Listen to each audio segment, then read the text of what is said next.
Cheruvanchery stadium പ്രവൃത്തി പുരോഗമിക്കുന്നു. സർക്കാരിന്റെ 4 കോടി രൂപ ചെലവിൽ ബ്ലോക്ക് പഞ്ചായത്തും ജനകീയ കമ്മിറ്റിയും ചേർന്നാണ് പദ്ധതി സാക്ഷാത്കരിക്കുന്നത്. ചെറുവാഞ്ചേരിക്കാരുടെ സ്വപ്ന സാക്ഷാത്കാരമായിരുന്നു സ്റ്റേഡിയം.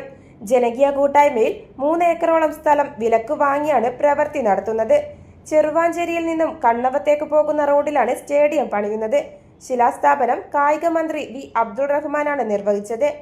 ഈ വർഷം തന്നെ നിർമ്മാണം പൂർത്തിയാക്കാനാണ് ശ്രമിക്കുന്നതെന്നും ഓരോ പഞ്ചായത്തിലും ഓരോ സ്റ്റേഡിയം എന്ന ആശയം വിപുലീകരിച്ചിട്ടുണ്ടെന്നും ബ്ലോക്ക് പഞ്ചായത്ത് പ്രസിഡന്റ് മുഹമ്മദ് ഫായിസ് പറഞ്ഞു.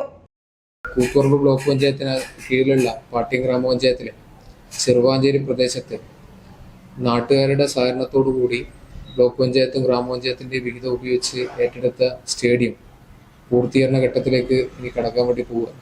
ഈ വർഷം തന്നെ പൊതുജനങ്ങൾക്ക് വേണ്ടി ആ സ്റ്റേഡിയം തുറന്നു കൊടുക്കാൻ വേണ്ടി കഴിയും എന്നുള്ള ആത്മവിശ്വാസമാണ് നമ്മളെ സംബന്ധിച്ചിടത്തോളം ഉള്ളത്. കായിക സംസ്കാരത്തെ നമ്മുടെ ചെറുവാഞ്ചേരിയിലും കൂത്തുപറമ്പ് ബ്ലോക്ക് പഞ്ചായത്തിലും പാട്യം ഗ്രാമപഞ്ചായത്തിലും ഉൾപ്പെടെ എല്ലാ പ്രദേശത്തും വ്യാപിപ്പിക്കുന്നതിൻ്റെ ഭാഗമായിട്ടുള്ള പ്രാരംഭമായിട്ടാണ് അതിൻ്റെ ഒരു തുടക്കം മാത്രമായിട്ട് നമ്മളിത് കാണുന്നത്. വരും വർഷങ്ങളിൽ വിവിധ പഞ്ചായത്തുകളിൽ ബ്ലോക്ക് പഞ്ചായത്തിൻ്റെ കൂടി സഹായത്തോടു കൂടി ഗ്രാമപഞ്ചായത്തോടു കൂടി സഹകരിച്ചുകൊണ്ട് നമ്മൾ സ്റ്റേഡിയങ്ങൾ ഓരോ പഞ്ചായത്തിലും ഒരു സ്റ്റേഡിയം എന്നുള്ള നിലയ്ക്ക് തന്നെ അതിൻ്റെ ആശയങ്ങൾ വിപുലീകരിച്ചിട്ടുണ്ട്. സ്പോർട്സ് കേരള ഫൗണ്ടേഷനാണ് നിർമ്മാണ ചുമതല. ഗ്രൗണ്ടിനായുള്ള മണ്ണ് നിരപ്പാക്കൽ പ്രവൃത്തിയാണ് ഇപ്പോൾ നടക്കുന്നതെന്ന് ജനകീയ committee vice president K Pavithran പറഞ്ഞു. ഇതിന്റെ ടെൻഡറൊക്കെ കഴിഞ്ഞു, ഇതിന്റെ പണി വർക്ക് നടന്നുകൊണ്ടിരിക്കുകയാണ്. അപ്പോൾ ഇവിടെയുള്ള ഒരു പ്രയാസം എന്ന് പറഞ്ഞാൽ ഇവിടെ കുട്ടികൾക്ക് ഫുട്ബോൾ ഗ്രൗണ്ടായിരുന്നു നമ്മുടെ ഉദ്ദേശം. പക്ഷെ അത് ഇൻഡോർ സ്റ്റേഡിയം ആയിട്ടാണ് മാറിയിട്ടുള്ളത്. എന്നാലും കുട്ടികൾക്ക് കളിക്കാനുള്ള സൗകര്യങ്ങൾ മുകളിൽ റെഡിയാക്കേണ്ട സംവിധാനമുണ്ട്. പിന്നെ ഒരു വലിയ പ്രദേശമായതുകൊണ്ട്, ഒരു കുന്നുപോലത്തെ സ്ഥലമായതുകൊണ്ട് അത് നിരത്തി അവിടെ സ്റ്റേഡിയം നമ്മളെ കുട്ടികൾക്ക് കൂടി എല്ലാവർക്കും കളിക്കേണ്ട സൗകര്യത്തോട് കൂടിയിട്ടുള്ള ഒരു സ്റ്റേഡിയം ആക്കി മാറ്റാനാണ് ഉദ്ദേശിക്കുന്നത്.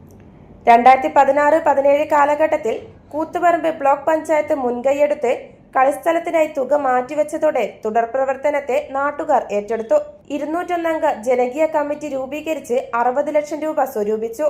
കൂത്തുപറമ്പ് ബ്ലോക്ക് പഞ്ചായത്ത് 55 ലക്ഷം, പാട്യം ഗ്രാമപഞ്ചായത്ത് 20 ലക്ഷം എന്നിങ്ങനെ സമാഹരിച്ച 1.35 ലക്ഷം രൂപയ്ക്കാണ് സ്ഥലമേറ്റെടുക്കൽ നടന്നത്. KP മോഹനൻ MLA സർക്കാർ ബജറ്റിൽ നിന്ന് 5 കോടി രൂപ കളിസ്ഥല നിർമ്മാണത്തിനായും വകയിരുത്തി. 400 metre sports track, mud track, football, volleyball, badminton കോർട്ടുകൾ തുടങ്ങിയവ ഫ്ലഡ് സൗകര്യത്തോടെ നിർമ്മിക്കാനും ഗാലറി, ഗ്രീൻ റൂം, ശൗചാലയം, ഓപ്പൺ സ്റ്റേജ് തുടങ്ങിയവ നിർമ്മിക്കാനും പദ്ധതിയിലുണ്ട്. News site Koothuparamba.